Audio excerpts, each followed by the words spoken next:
Ya, masih bersama kayu bonsai ya. Jadi di sini kita mengenal jenis-jenis yang lokal. Nah, ini termasuk yang suka banget dikoleksi juga. Nah, ini namanya sisir ya, atau biasa disebut kaliage bahasa kerennya. Karakternya banyak durinya sehingga banyak orang yang sangat tertarik, dan juga banyak juga yang nggak mau karena nanti pada saat proses perantingan itu durinya lumayan menusuk ya. Ini sisir, karakternya pohonnya kuning banget. Berikutnya adalah asem Jawa. Ini kecut ya, asem yang kecut. Jadi ini asem Jawa yang kecut. Nah, ini daunnya biasanya dibuat sinom ya, sama yang suka jamu-jamu pasti ngerti lah ini. Ya, ini termasuk yang batangnya susah untuk besar, tapi kita coba beberapa pupuk di sini dan ternyata karakternya memang bagus, bisa bagus banget. Cuma harus sabar. Kita coba pembesaran untuk kita ground ke bawah supaya akarnya bisa membesar. Berikutnya nih bougainville ya, bougainville lokal bawahnya. Ini udah 5 tahunan lebih kayaknya ya, karena saya ngambilnya tahun lalu di tempat bonsai juga. Atasnya ini ada beberapa yang kita sambungkan dengan bougainville Singapura. Ini agak-agak kita kurangi daunnya karena sangat panasnya luar biasa ya, jadi biar bisa bertahan. Nah, berikutnya adalah bonsai dolar ya. Bonsai dolar punya karakter yang daunnya itu bulat.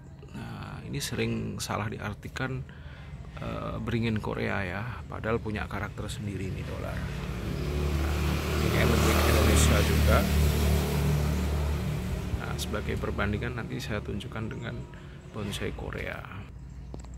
Nah, kalau ini yang beringin Korea ya, jadi agak mirip dengan dolar. Banyak orang yang salah mengartikan. Nah, ini iprik lagi. Ini agak berbeda dengan iprik yang tadi. Jenis iprik saya punya 10-an ya kali. Jadi iprik ini beda banget dengan beringin ya. Iprik itu jenisnya banyak. Nah, ini yang silver nih. Nah, kalau silver itu kena cahaya matahari dia mengkilat. Nah, pucuknya merah juga. Nah, ini termasuk lokal juga, tapi ada yang menyebut ini impor juga. Saya nggak tahu, karena saya tanya juga dia nggak jawab.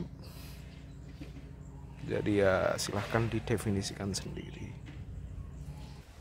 Berikutnya ini adalah iprik juga. Banyak orang menyebut ini iprik lilin ya. Jadi daunnya itu memanjang kayak lilin. Salah satu jenis iprik juga.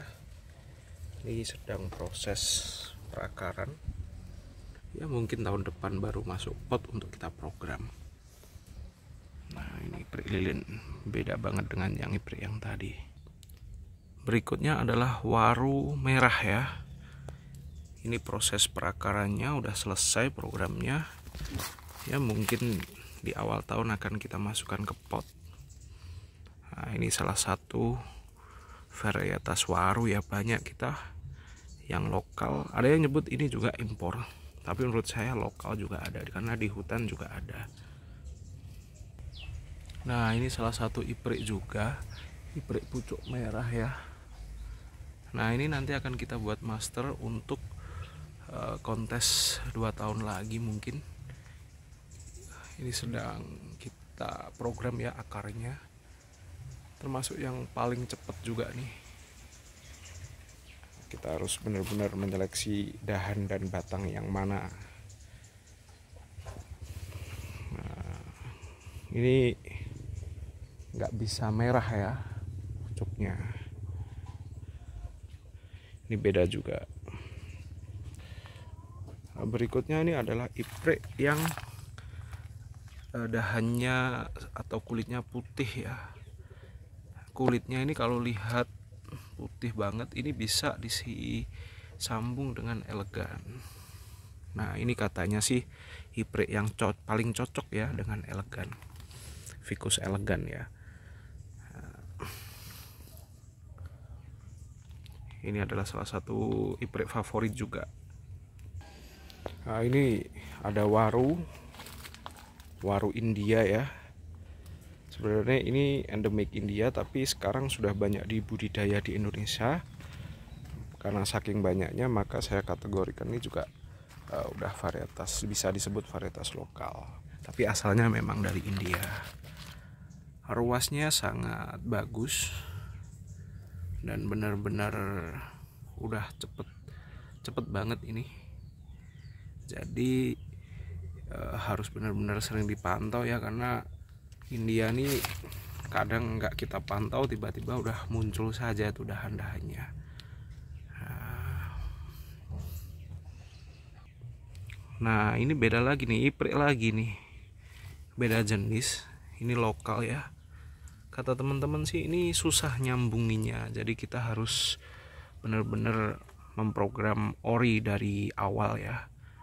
Saya nggak tahu, belum pernah nyoba untuk disambung dengan jenis beringin yang lain. Nah ada yang menyebut ini Ypres karet atau Ypres kebu, karet kebu. Saya juga nggak tahu apakah ini benar-benar bisa disambung atau enggak.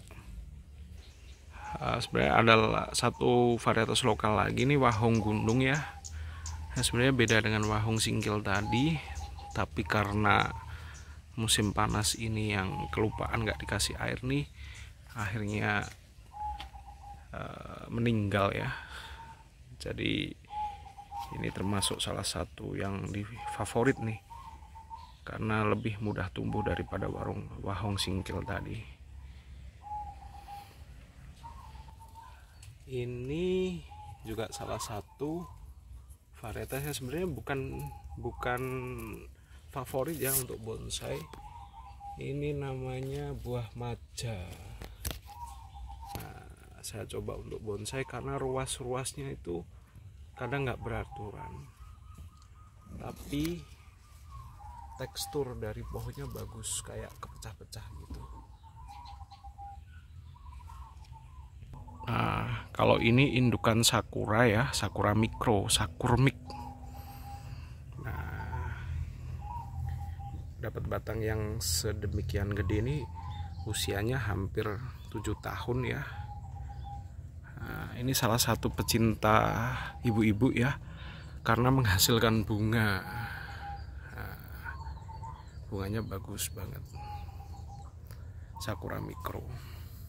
Banyak yang bilang ini dari impor, tapi karena saking banyak yang budidaya ya akhirnya bisa dikatakan ya anggap saja varietas lokal gitu. Nah ini yang terakhir ya dari varietas lokal yang saya punya. Ini adalah Kaliandra Sulimaraja. Dia termasuk yang sangat bandel. Jadi kalau memang lagi kekeringan dia akan mengeringkan daunnya ya. Jadi banyak yang bilang nih impor juga, cuma sudah banyak dibudidaya. Nah ini rencananya akan kita cascade ya, masih kita belum masukin ke pot. Jadi kalau masih polybag tuh kelihatannya biasa saja, tapi kalau sudah masuk pot, wah cantiknya pasti akan luar biasa. Nah ini ada Kawista batu. Ini gampang banget sebenarnya hidup, agak berduri, cuman ruasnya ini sangat rengket ya kalau bahasa Jawanya. Jadi bisa mudah diarahkan ya. Nah ini salah satu lokal juga.